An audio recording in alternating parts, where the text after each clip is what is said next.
Hello, everyone, and thank you for tuning in to this episode of the Federalist Files. I'm going to be going over Federalist number 23, titled The Necessity of a Government as Energetic as the One Proposed to the Preservation of the Union. It's written by Alexander Hamilton, written on December 18th, 1787.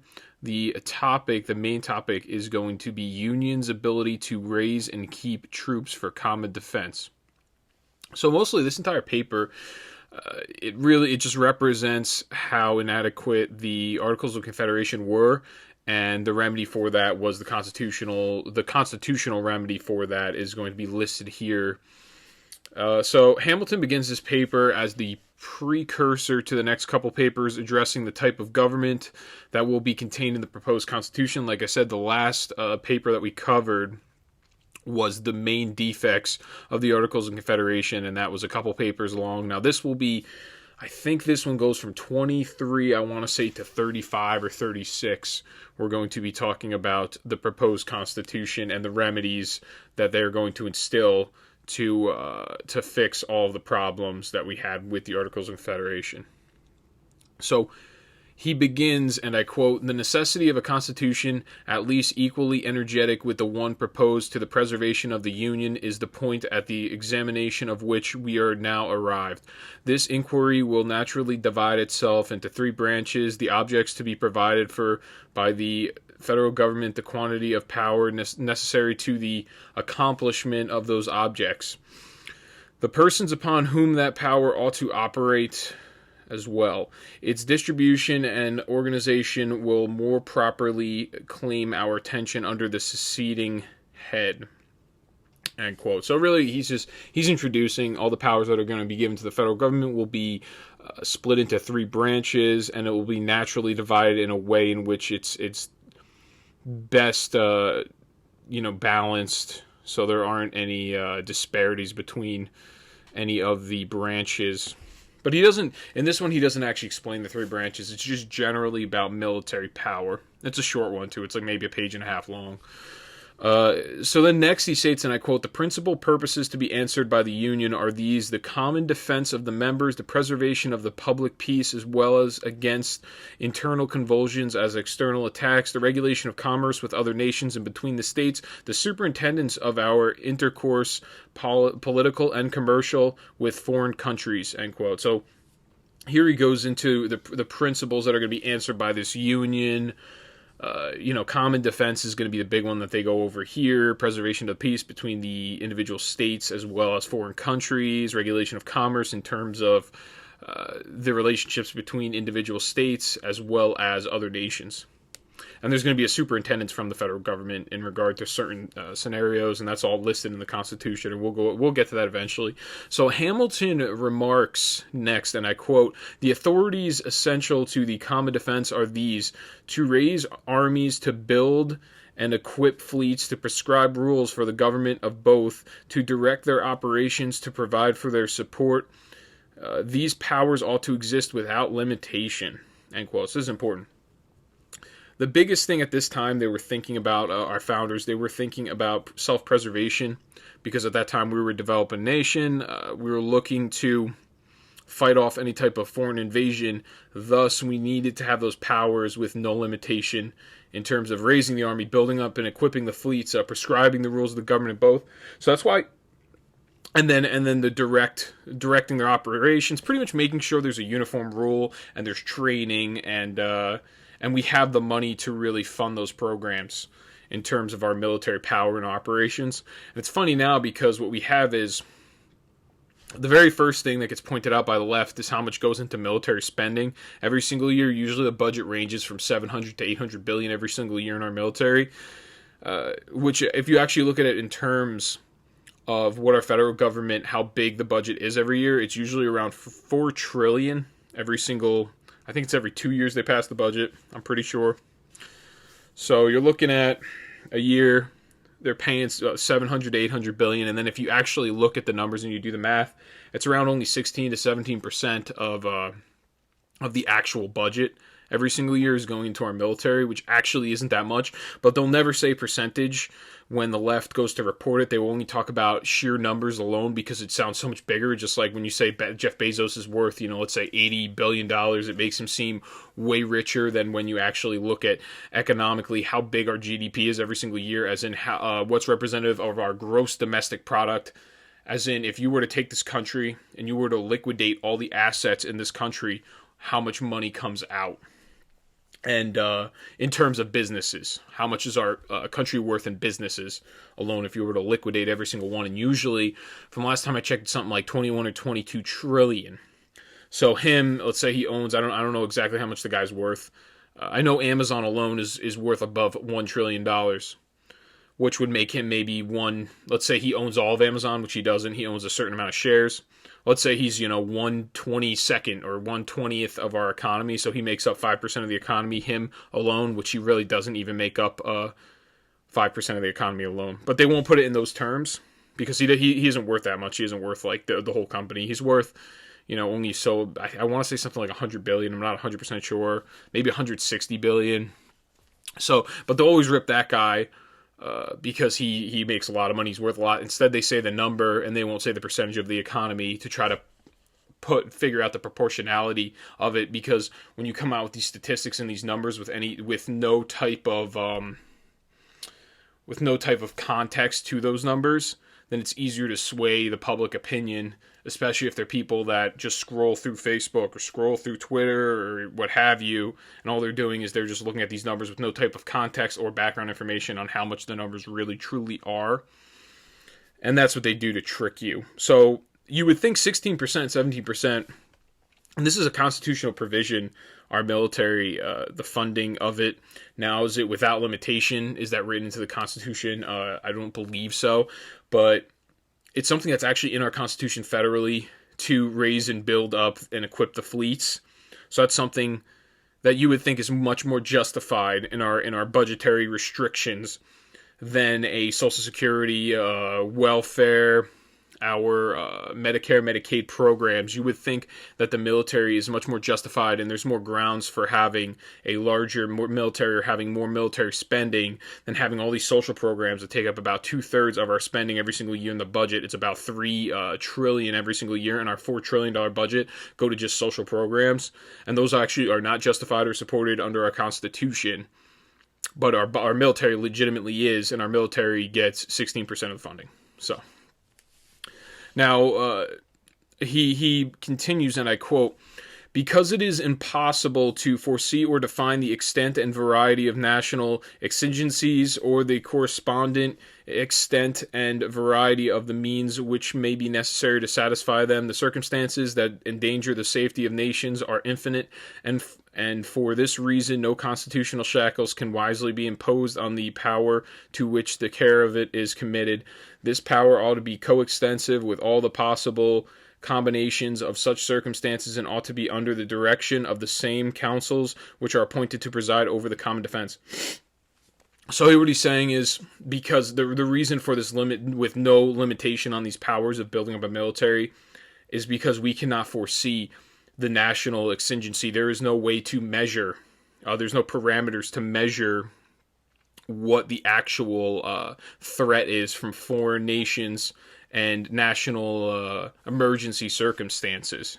We cannot actually measure that, and because it's immeasurable, that is the reason for having no limitations on our national security, which is our national security spending, as in our military spending at this time, for self-preservation reasons. Because if we know the country come in here and we're not spending enough on our military, we end up losing, then we lose the entire country at that point. So it's self-preservation becomes paramount, and it is prioritized above other things. So Hamilton continues, and I quote, "The means ought to be proportioned to the end. The persons from whose agency the attainment of any end is expected ought to possess the means by which it is to be attained."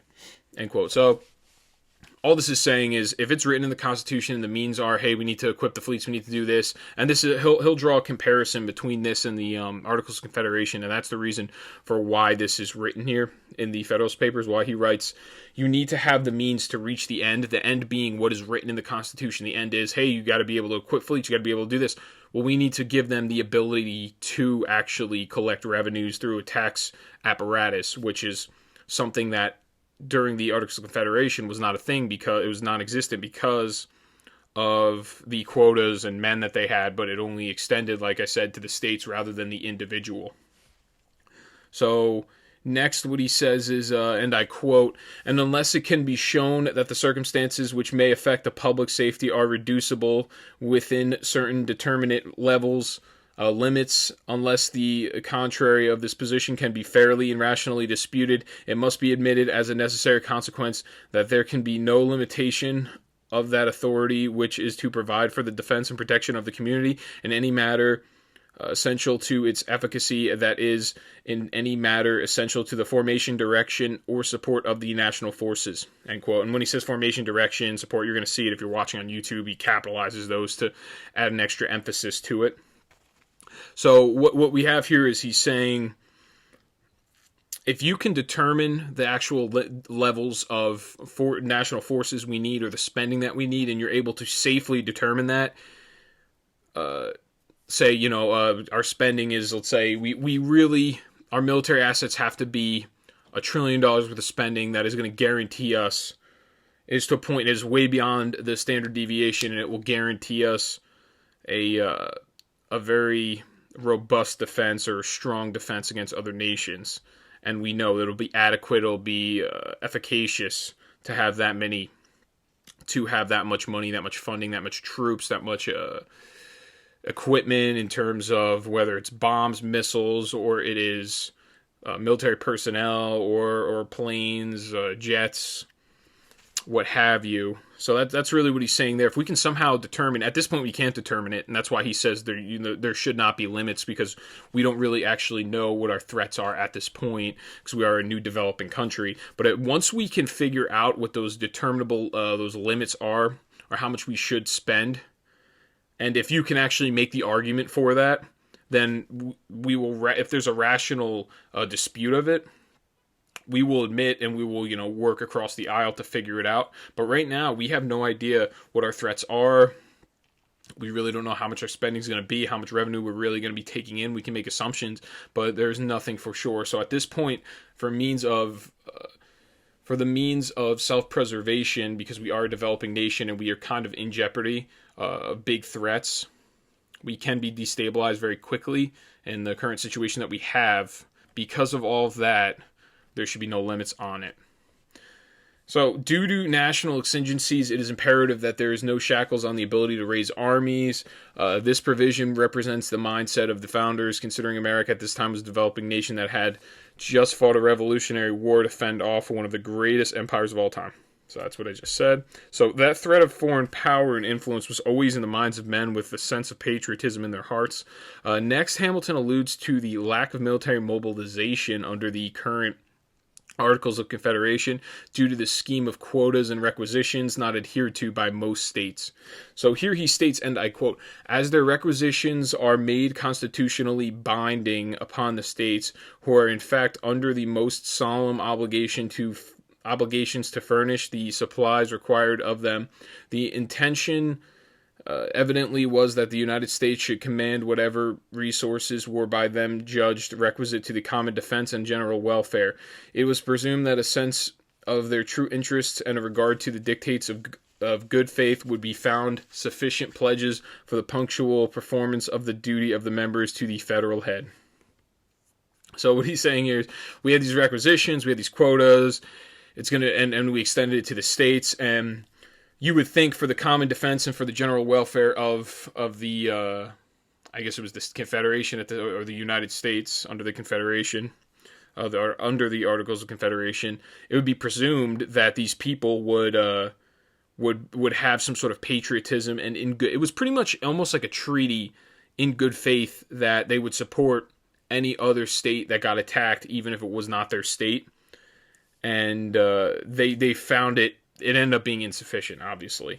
So then Hamilton calls for an overhaul of this system, because what happened was this did not happen. People did not, in good faith, reach the quota that they needed of men and sent them off to fight. That didn't happen at all because they weren't worried about it, because it wasn't their problem. Out of sight, out of mind for them. So Hamilton calls for an overhaul of this system. He states, and I quote, "If we are in earnest about giving the Union energy and duration, we must abandon the vain project of legislating upon the states in their collective capacities. We must extend the laws of the federal government to the individual citizens of America. We must discard the fallacious scheme of quotas and requisitions as equally impracticable and unjust." End quote. So this is something that you've heard over and over again, probably the last 3 or 4 videos, the idea of extending the power of the federal government to individual citizens rather than the individual states. So anyone that's above the age of 18, if you're a male, you have to sign up for the selective service. I don't know if you actually have to. I think to vote, I know you definitely have to. Certain jobs, I think you have to. You might actually have to. Once you reach the age of 18, you have to sign up. And then I don't know when it expires. The draft, they call it, or the selective service system, I think at a certain age, I want to say maybe 27 it expires, or 30, I'm not exactly sure. So that is an example of the federal government kind of reaching to the citizen. I'm not sure exactly if it's illegal or not to sign up. I don't think it is. I just think there's certain things that are afforded to you that you now can't get if you don't sign up for the draft. I'm not really sure, though, if people even get prosecuted for something like that anymore. Now, Hamilton calls... Oh, no, that's what I just read. So, and then he continues, and I quote, "If the circumstances of our country are such as to demand a compound instead of a simple, a confederate instead of a sole government, the essential point which will remain to be adjusted will be to discriminate the objects as far as it can be done, which shall appertain to the different provinces or departments of power, allowing to each the most ample authority for fulfilling the objects committed to its charge." End quote. So here what he is saying is the proposed constitution, if it doesn't get passed, if people want, because if there isn't a strong demand for it, instead, what we need to do, if we're going to go back to, like Confederate states under the Articles of Confederacy, we need to at least amend it so the objects extend to the people rather than the states. We need to figure it out so we can raise troops in an adequate and efficient manner. And then he urges that we must arm the government, whether it's the states or the federal government, and this is important. And he states, and I quote, "These must possess all the authorities which are connected with this object and with every other that may be allotted to their particular cognizance and direction. Not to confer in each case a degree of power commensurate to the end would be to violate the most obvious rules of prudence and propriety, and improvidently to trust the great interests of the nation to hands which are disabled from managing them with vigor and success." End quote. So what he's saying here is, and just what he said before about if we're not going to arm the federal government, we have to arm the states. He's saying no matter what we do, we need to figure it out where we can give those means to reach the end, whether it's the state government at this point or it's the federal government. It needs to be done, because then otherwise we're screwed. We're done. There's going to be no success. It's going to be unsuccessful, impropriety, all that, all those rules. The rules must be of propriety and prudence. Prudence meaning, you want to be cautious with them. You want to be careful. And propriety meaning you need to follow the rules. There needs to be a following of norms, if you will. Or rather, what's the other word to explain it? Decorum. There needs to be a decorum that's followed. So then he continues, and I quote, "Every view we may take of the subject as candid inquirers after truth will serve to convince us that it is both unwise and dangerous to deny the federal government an unconfined authority as to all those objects which are entrusted to its management. It will indeed deserve the most vigilant and careful attention of the people to see that it be modeled in such a manner as to admit of its being safely vested with the requisite powers. If any plan which has been or may be offered to our consideration should not upon a dispassionate inspection be found to answer this description, it ought to be rejected." End quote. So what he here is saying, is that there's going to be people that are going to deny the federal government this authority, even though they need this authority and this power in order to carry out their duties to reach the end. They need the means to reach the end. And anyone that's saying this pretty much doesn't know what they're talking about. He's saying, he said, anyone with upon a dispassionate inspection be found to answer this description, it ought to be rejected. So anybody that's saying this, they need to be, this is fallacious. This needs to be rejected. This premise. So then he continues, and I quote, "A government, the constitution of which renders it unfit to be trusted with all the powers which a free people ought to delegate to any government, would be an unsafe and improper depository of the national interests. Wherever these can with propriety be confided, the coincident powers may safely accompany them. This is the true result of all just reasoning upon the subject," end quote. So yeah, he really goes hard in the paint on the principle of being able to raise your own armies and having almost limitless power in doing so, just because they were unaware of what the real threats were. They were unable to gauge them.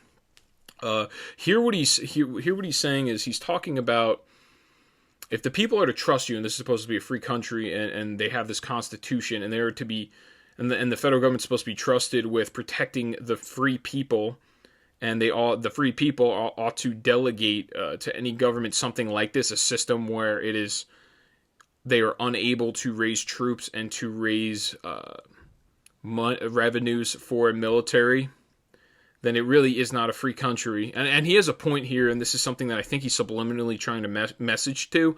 If you have no military, if you have not only military, but if you have no system, if you have no judiciary, you have no executive branch to enforce the laws, you have no legislature to make the laws, really it is not a free country, because then you get anarchy, you get people stealing other people's things with impropriety, no type of system to really resolve that.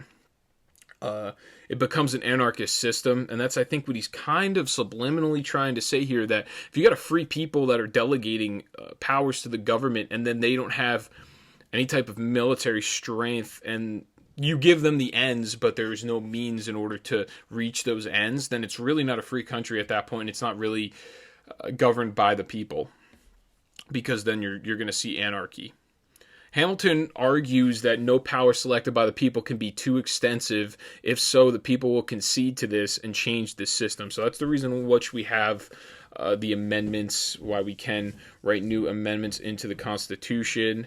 And then he states, and I quote, "And the adversaries of the plan promulgated by the convention ought to have confined themselves to showing that the internal structure of the proposed government was such as to render it unworthy of the confidence of the people. They ought not to have wandered into inflammatory declamations and unmeaning cavils about the extent of the powers. The powers are not too extensive for the objects of the federal administration, or in other words, for the management of our national interests, nor can any satisfactory argument be framed to show that they are chargeable with such an excess," end quote.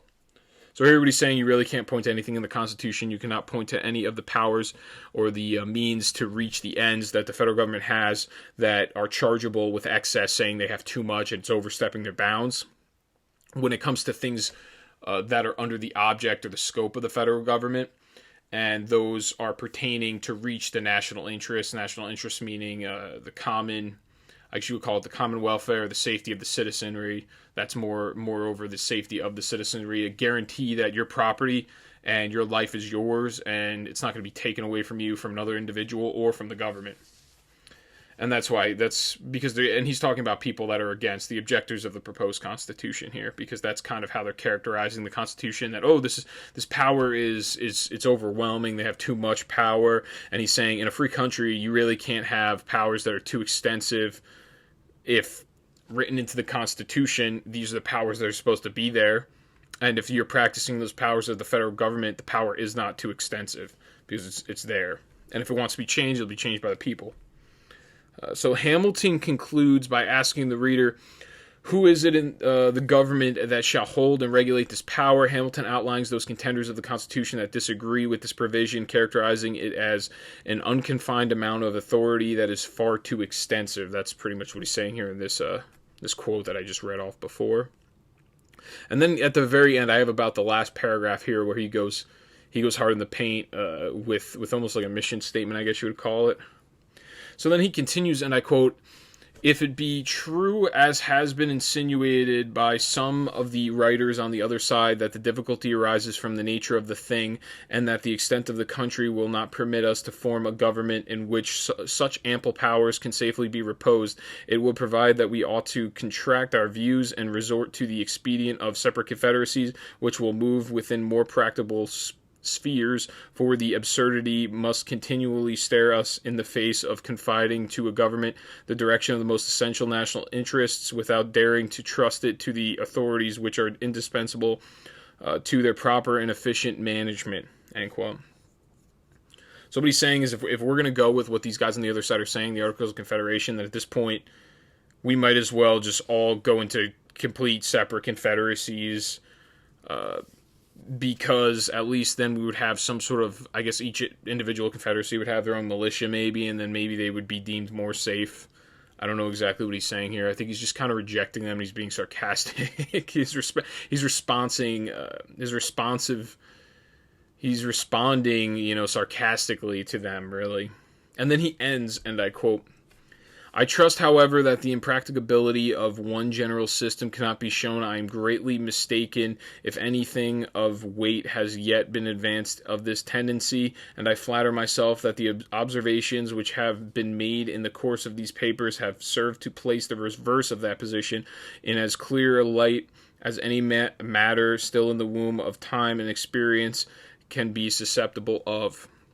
This is at all events must be evident that the very difficulty itself, drawn from the extent of the country, is the strongest argument in favor of an energetic government, for any other can certainly never preserve the union of so large an empire. If we embrace the tenets of those who oppose the adoption of the proposed Constitution as the standard of our political creed, we cannot fail to verify the gloomy doctrines which predict the impracticability of a national system pervading entire limits of the present confederacy." End quote. So what he's saying when he says pervading all limits, he's saying the impracticability, all the gloomy doctrines, the bad stuff is going to pervade, it's going to permeate, it will be widespread throughout the country. And then he's also saying that everything, I guess you would call them declamation. He was saying all the provisions, all the principles that we're talking about here, and we've talked about for the last 22 papers or 23 papers, it all further proves my point against what the objectors are saying. And then on top of that, the fact that it's a vast region, and it is America at that time spanned a large distance, let's say, probably around 1,000 miles, if I had to guess, from one side to another, north to south, probably around 1,000 miles at that time. Because of that, there's more of a reason. It actually strengthens the argument of union and an energetic government because of that. And yeah, that's gonna wrap this one up, I think. Yeah, that's the last one I have. So this one was heavily military based. The next one is gonna be the same way, I think, but then I want to say in the next one he actually talks about the militia a little bit, which is interesting, which you haven't really seen yet. He'll talk about the militia, and then once we get to Federalist number 29, that's the big Second Amendment one for individual ownership. That's what's quoted in a lot of these court cases, is Federalist number 29. It really does stand out, and it represents, among others and above others as well, what the Second Amendment is all about. So that's really it. I want to talk about briefly, I want to address this, but I was on I think it's Republicans on groups. I have a couple different Facebook groups I'm on. I post there to try to get more viewership, because I'm figuring that is my base. Those are people that are going to be interested in these Federalist paper videos. So that's why, and current events as well, because I'm thinking, anything that says Republican next to it, or pro-Trump, or New Jersey. I have a lot of New Jersey, because I am from New Jersey. I have a lot of New Jersey Republican pages. I have one that's actually near my local group. I'm not going to shout out who they are, because I don't want them to get harassed, but I have a lot of these different groups. So I'll post these different groups, I'll post different messages, I'll post different videos. So what I was doing for a long time is I was posting to all these groups straight down the board. And I got one guy, Republicans, I think it's Republicans for Liberty is the name. I ended up getting kicked off because he sends me a message. I go to put my post up, and it was a current event video. It was not the Julian Assange one. It was the one before that. I'm trying to think exactly what the video was. I'm gonna try to pull it up here. What it was about. It was nothing. It was nothing of what he was saying it was. Rand Paul calls for a pardon of Snowden. That was in my what's it called video. See, I'm sorry. Apologies. I'm looking through my notes. Bill Pascrell. So this is the video. So based on the title of the video, and then also based off of what I wrote in the description, because I usually have an opening statement that I make before the video. Everyone knows, everyone that listens to the videos or listens to the podcast. So I was talking about further evidence of Chinese Communist Party has secretive influence all around the world, and that was the article that I brought up of the information leak for the Chinese Communist Party, AG Barr suppressing the Hunter Biden story, the hacking of the U.S. government agencies, which is something that these are all things that happen. They're all valid. None of these are conspiracy-like theories. And then finally, Facebook's bipartisan antitrust case. Antitrust case that is something that is bipartisan across the board and actually has court documentation to prove that it is something that is currently going on, as well as the hacking of the U.S. government agencies. We're not exactly sure who hacked them. People are saying China, people are saying Russia. We're not really sure at this point. It could be domestic. Who knows? So, and then software that was used by Dominion Voting also got hacked in that system, which is true because they came out themselves, SolarWinds, the company, came out with a press release statement saying that they were hacked. So, and then Dominion Voting Systems uses it on their website. There's pictures of it on their website. They use it. And they do. I mean, it's confirmed. All this information I have here, this is all overt. It's all open source information. Whether you want to say it's validated, it's valid or not, I try to validate all my sources. It is valid in terms of, I mean, I personally am not there witnessing things happen, but it's valid in terms of what everyone from the media is putting out. You know, the left-wing media won't put out certain stories. They'll suppress certain stories, but then they'll come back to them later. Oh, suddenly now Hunter Biden has all these, Chinese business ties, whatever. So I go to put this up. I get the person, and maybe I can try to find my phone to find his name. I don't remember his name, but his name was like Joe something. I don't even remember. So I get this guy, he's telling me, he took down my post. He told me it was a pending post. The way these groups work is you put the post up, it's pending, and then the admin has to approve it if it's a private group. If it's public, usually you can just publish it right to the page, no problem.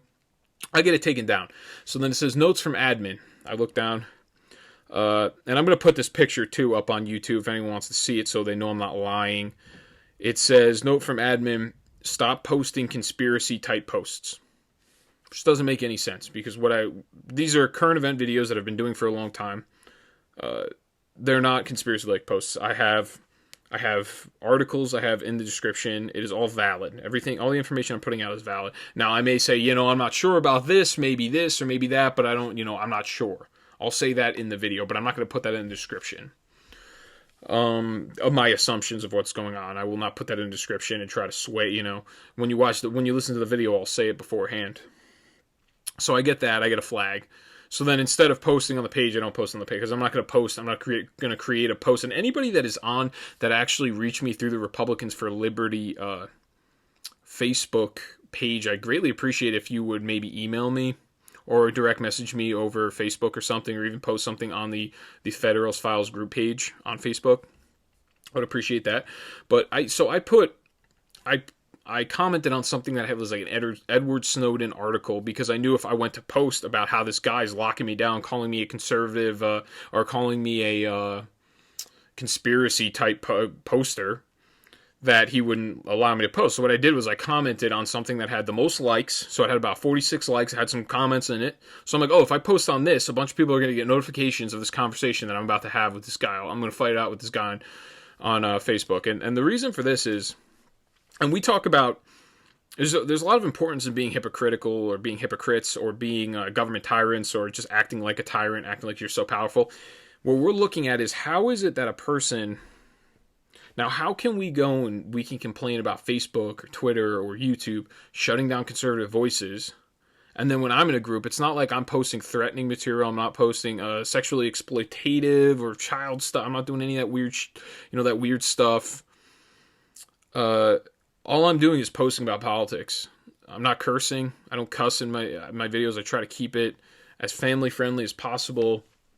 So there's really nothing Even if you looked at Section 230 and I put that post up and Facebook took it down, they're really, if you look at Section 230, I mean, there's that otherwise objectionable part, but other than that, there's really nothing that would validate them taking down my post.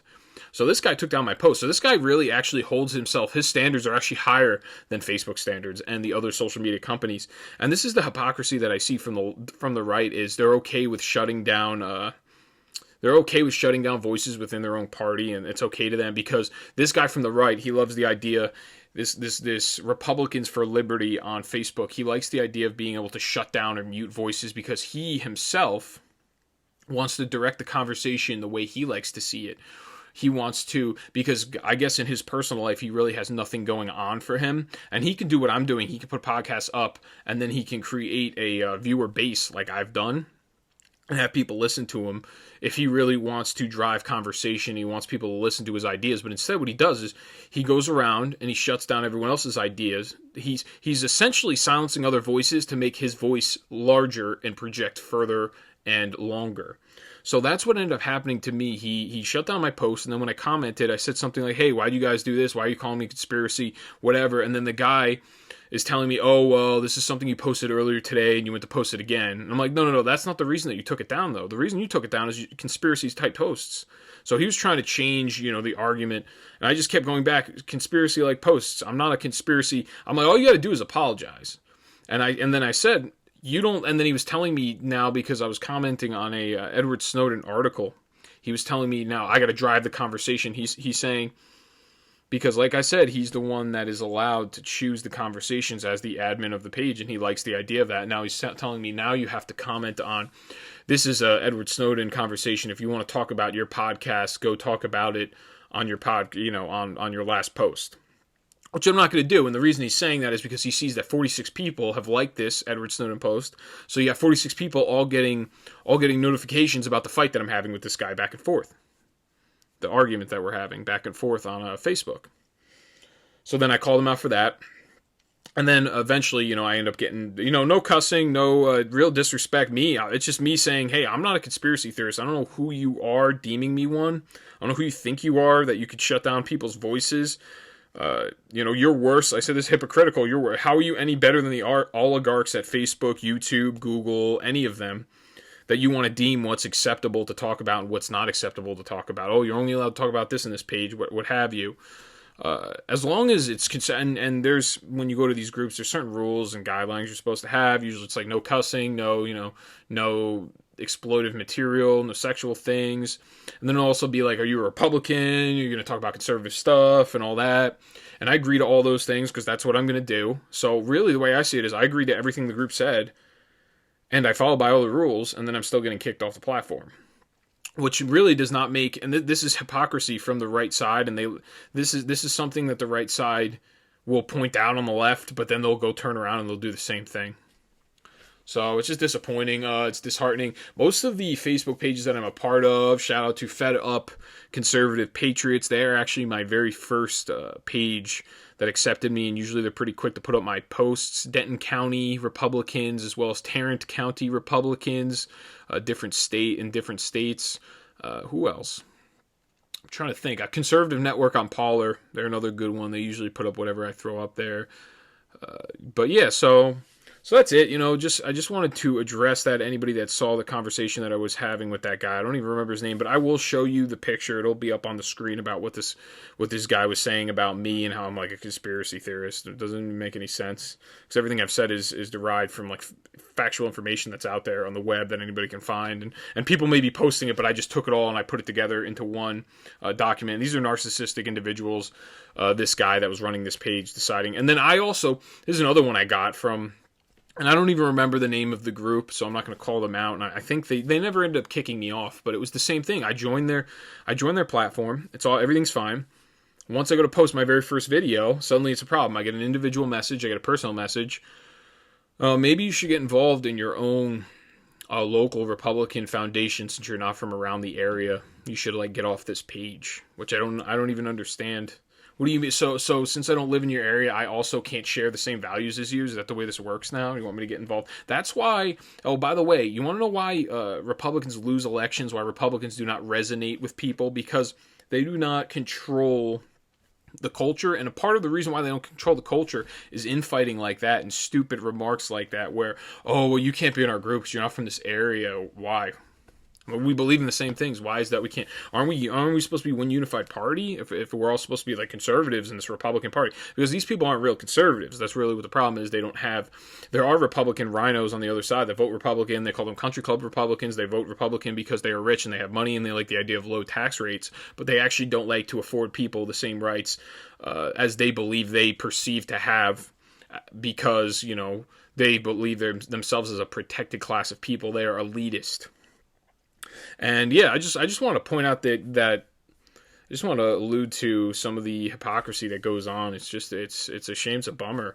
But that's why you see the Republican Party when they lose elections, or why they don't resonate or they don't relate to the mainstream culture or the people. That's what's going on, because you have a lot of infighting going on in the Republican Party. Or the conservative side. I don't even like to say Republican Party because I don't even really identify myself with a lot of their policies. And they like the idea of being able to shut down speech, some of them as well, and they want to make it all about themselves because they're narcissistic, and they have these weird admin pages where they are now the proprietors of truth, and they are somehow the arbitrators of whether or not you can put things on a page that's composed of, it's like thousands of people. I mean, the biggest one's the Walk Away one that has like 500,000 views, and that's another one. I go to put something up on Walk Away. I can't even put my videos up on Walk Away. They don't allow any of them because it's all supposed to be stories about people that walked away from the Democrat Party. So, or they walk with people that walked away from the Democrat Party, meaning like we accept you into the Republican Party or what have you. And it's ran by that guy Brandon Straka. He's like world famous now. He's renowned for being a guy that left the Democrat Party and then he created this huge Facebook following. So then I joined the group. I tried to post one of my videos, just be like, hey, this is me, I got into conservative podcasting, I talk about this, and that. I was always kind of conservative in certain ways, fiscally conservative in terms of taxation. I was socially liberal for a very long time. In terms of a lot of things, Second Amendment, I was pretty far left on. There was a lot of things I was very far, abortion as well, as far left on. And then, I kind of moved further right as I got to reading about politics and actually studying about what was going on. And then I posted, and then I said, yeah, check my podcast out. And that was it. I gave the whole story, and then I said, check my podcast out, this link. Boom, taken down. You can't put it up. Why? Oh, you're not allowed to advertise on this page. Like, I get it if I was, I'm just let me get my opinion out there one time. And then I ended up putting something up. It was just, I took the link out, and then people were commenting, people were liking, and then, I eventually commented, let people know about the podcast. But I'm just trying. I mean, it's so hard right now for me because I can't harness any market because of the inability to post ads on Facebook, on Twitter, everywhere that I think I can post or advertise at a somewhat cheap rate, because it's some of the places it's exorbitant for the amount of extent and reach that you get. Whereas with Facebook, they're pretty reasonable with their pricing. But it's in a world where it's difficult for me to advertise. And what I'm trying to do is I'm trying to get the word out to everybody that doesn't know what's going on, because the mainstream media is suppressing everybody. I'm trying to. And then if you watch even Fox News, sometimes they're not reporting fully everything. And you also, not only you may get the reporting, but you don't get the full context. You get the full information, the background. Because I'll do a full hour-long podcast. I'll talk about all different things. And I'll be able to compose it and comprise it to give you the most information in that hour, rather than watching a Sean Hannity for an hour where you just get opinions from people and you get a lot of commercial breaks where it's really only like a 40-minute long show in its entirety. And it's hard for me to go out there and advertise and do my thing if now I am getting shut down by conservative voices that are supposed to be on my side. It's hard for me. How do I advertise if I'm getting shut down by all these group pages or what have you? So that's really it. Thank you for listening. Thank you for tuning in. Please like, share, subscribe. If you enjoy the material, show your friends. Make sure you drop the mic on people, as in my name, Michael D'Amato. Check me out on Facebook. I'm on Twitter. I will have everything in the description below. Thank you for tuning in. I will talk to everybody on Friday if there is no current event episode, which there probably will be. Friday will be what? That'll be the Christmas special on Friday? Or was it Saturday's Christmas and Christmas Eve's Friday? I'm not sure. All right, so thank you, everybody. Take care, and I will see you on Friday.